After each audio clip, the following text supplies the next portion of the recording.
Hey guys, my name is Jane Besson, and today I'm going to teach you all an outside craft that can be incorporated both into an outside learning environment as well as used in the classroom.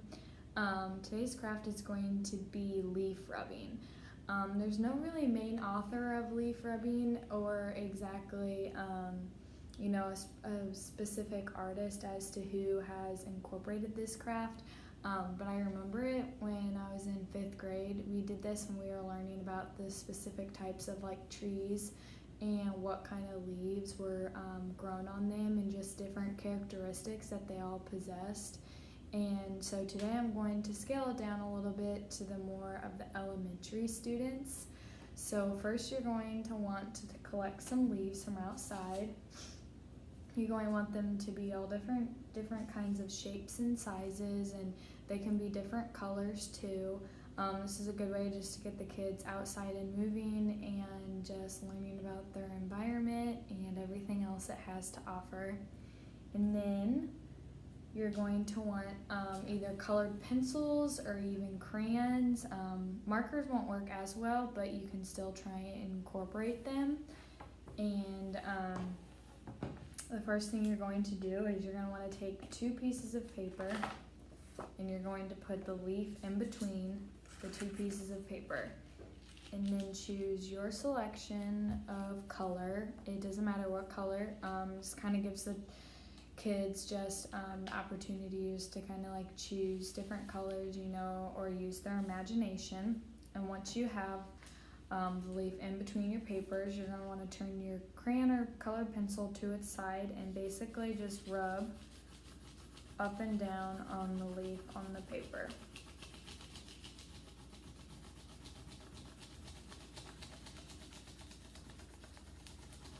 You don't want to press too hard.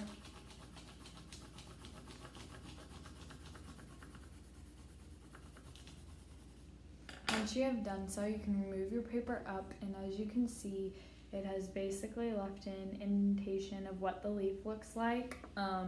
For some, it'll show really scaly-like textures, or even pointy, scratchy, or maybe even more of a smooth type texture. And you can tell that in between, differentiating between the different leaves that you collected. I went ahead and already colored this one of this small leaf, and as you can tell, it has a lot of ridges along the sides, and compared to this other big leaf that I did, this one's a little bit more smoother, and you can tell it just has more calm lines, whereas this leaf is a little bit more jagged. This kind of craft and activity really incorporates a lot of the Missouri standards, both science, arts, and math. Science, because you're having the kids differentiate between these different types of leaves and plants and trees.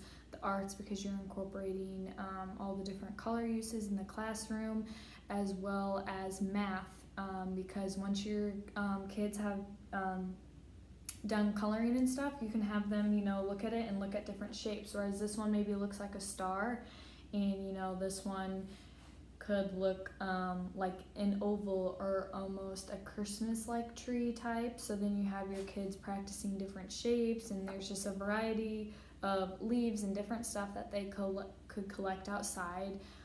With the younger kids, when it comes to the arts part of this and the creativity and the imagination, it can really help on the students' fine motor skills. Maybe for those who still struggle to hold maybe even a colored pencil or crayon in their hand, it can really enhance those fine motor skills, as well as the cognitive ability, being able to look at the different shapes, and as well as the different type of characteristics that each leaf possesses. I would probably dedicate more of this activity to more of elementary students. If you ever wanted to make it more complex, then you definitely want to add in a little bit more history or background on specific types of leaves that kids could always go out into the playground and look for and such as that. And yeah, that's all I have for today, so thank you.